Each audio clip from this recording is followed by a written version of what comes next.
Conselho Científico do ISCET, por isso estou a tomar a iniciativa de falar, dando as boas-vindas a todos ao interior do número 285 da Rua de Setúbal, a casa onde estamos, a casa que tem uma história, a casa que tem um percurso de vida, vidas, de itinerários, de projetos, de expectativas, histórias de êxito, histórias certamente algumas frustrações, histórias que têm a ver com a vida da cidade, histórias que têm a ver com o cotidiano, histórias que têm a ver com sonhos, histórias que têm a ver com alguns pesadelos também que passaram, mas histórias que têm a ver com a cultura da cidade, com um ambiente que juntou artistas, que juntou pintores, que juntou escritores, enfim, que juntou pessoas, que juntou crianças também, uma escola secundária, juntou jovens, continua a ter jovens no seu seio, aqui dentro, atualmente é o ISCET. O ISCET é o presente desta instituição.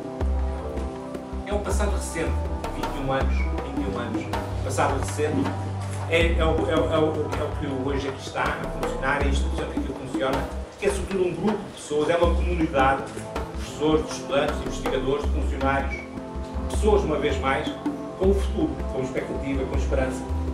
Alguém dizia que os gregos não tinham esperança, por isso limitavam-se a esperar o destino. Esperavam, mas não tinham esperança. Nós somos daqueles que, para além de esperarmos, temos a esperança de que o nosso futuro, apesar de tudo, nesta casa, vai ser tão auspicioso, tão revelador de potencialidades de realizações, como aquilo que foram capazes de fazer os que, nas pedras desta casa, nas escadas que nos levam até ao céu, que costumam subir às vezes, mas aproximam-nos do céu. Ferreira de Castro dizia isso a propósito do caminho. Ele percorria tantas e tantas vezes, ali para os lados da Cia de Câmara, dizia que era o caminho do céu. Era gostoso de subir, mas aproximava do céu. Exatamente com essas escadas. Aproximam-nos do céu, através de uma claraboia lindíssima que tem lá em cima, que é mais uma das preciosidades que esta casa tem, faz parte do património da cidade. Sejam bem-vindos ao ISCET.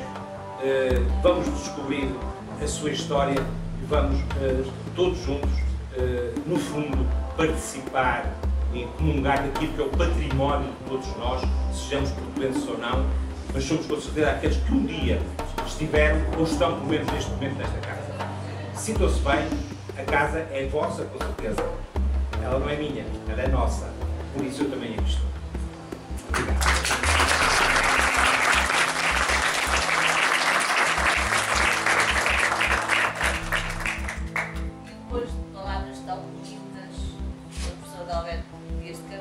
Só me resta abrir a porta da casa, porque a seguir temos quem nos vai falar sobre ela, a dizer coisas ainda mais interessantes, porque estudou. Portanto, eu sou a dona da casa. Abra a casa. À porta. Dr. Jorge Pinto, da nossa Cicerone.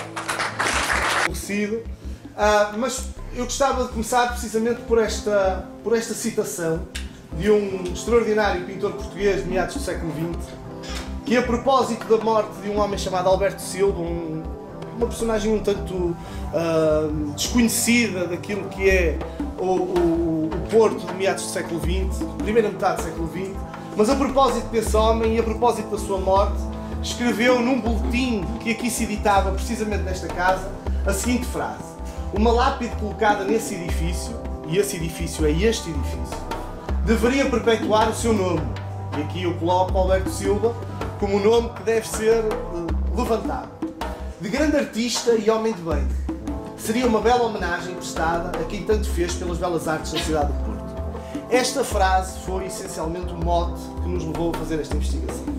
Ou seja, quando começamos a construir o enredo que no fundo justifica esta exposição, esta frase levou-nos a, no fundo, pesquisar ainda mais fundo, procurar dentro das entranhas do edifício, da vida destas pessoas. A primeira data que nós temos aqui a assinalar é a data de 1795. Nesta altura, reparem, aquele mapa que ele está é de 1813, mostra-nos um espaço já muito urbanizado, um tanto fantasioso até, não teria tanta urbanização, mas que mostra já esta lógica de expansão da cidade ao longo destas vias.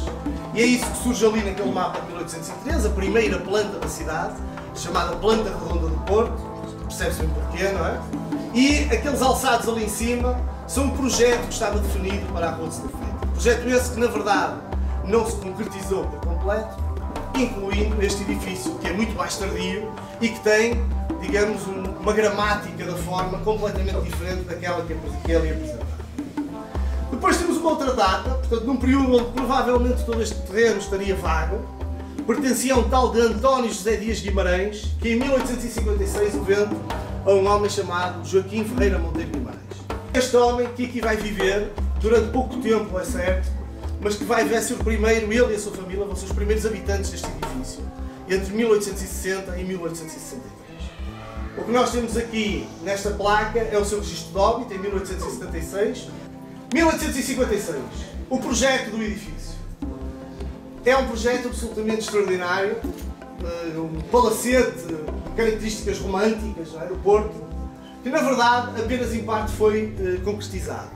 Reparem que o que hoje temos do I7 é apenas esta parte aqui, sendo que toda esta estrutura que aqui está, a ala central e a ala sul, nunca foi verdadeiramente concretizada. Em 1882, uma mulher chamada Ana de Macedo compra este edifício aos herdeiros de Joaquim Ferreira Monteiro Guimarães.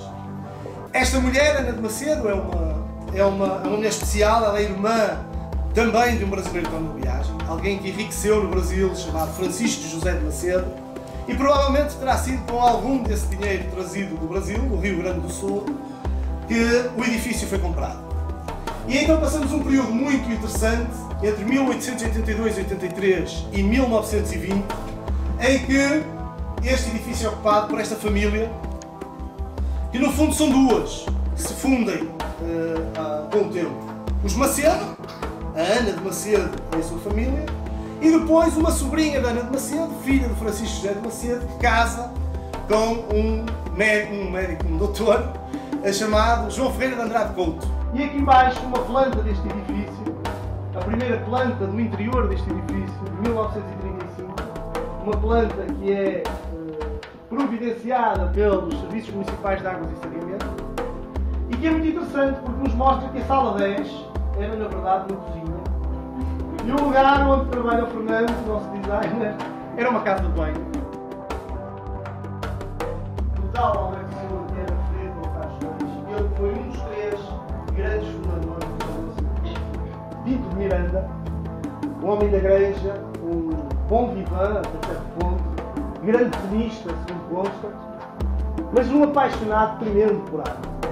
Um homem que se entusiasmava com as novidades artísticas, muito próximo de homens como Ernesto Corrodi, por exemplo, ou Raulino, grandes arquitetos da primeira metade do século XX em Portugal, homens que mudaram inclusivamente a própria arquitetura portuguesa, criando um estilo novo, a chamada Casa Portuguesa.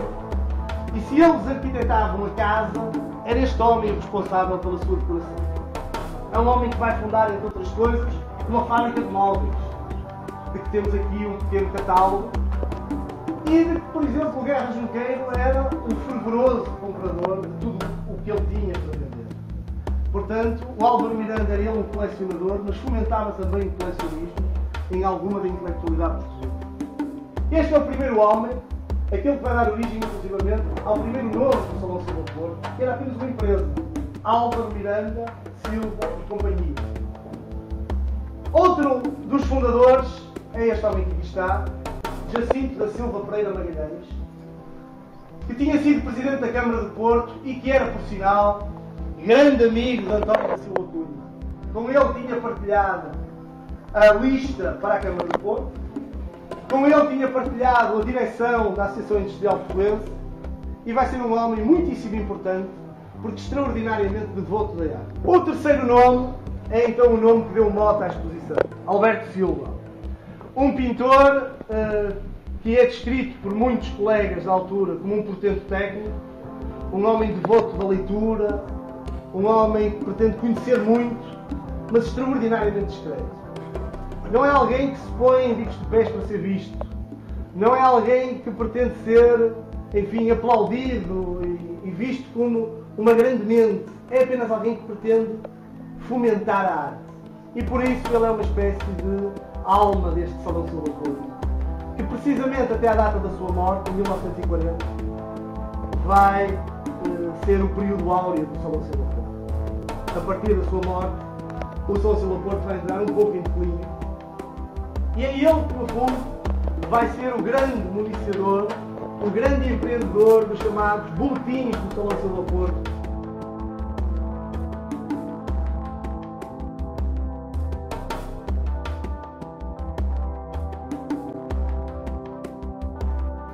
Uma das nossas salas, que nós não conseguimos identificar, muito diferente também, junto à cozinha da Dona Branca, onde está uma das pessoas que nos forneceu aqui a imagem, a doutora Ana Natália, não podemos agradecer.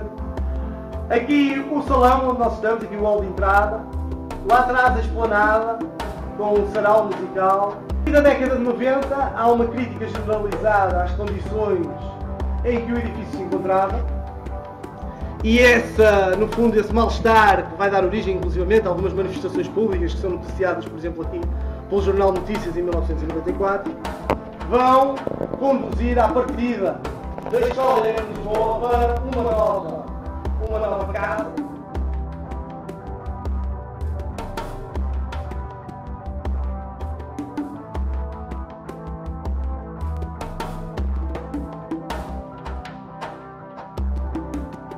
O Instituto Superior de Ciências Empresariais e de Turismo, de que hoje fazemos parte. O Instituto veio para aqui, vindo da Rua de Braga, aqui se instalou e no fundo provou que afinal este edifício até podia ser uma ótima casa para ensino, para a formação, e começou uma história que obviamente não termina aqui. Nós temos mais parede para ali para o fundo, uma história que se continua a construir dia após dia.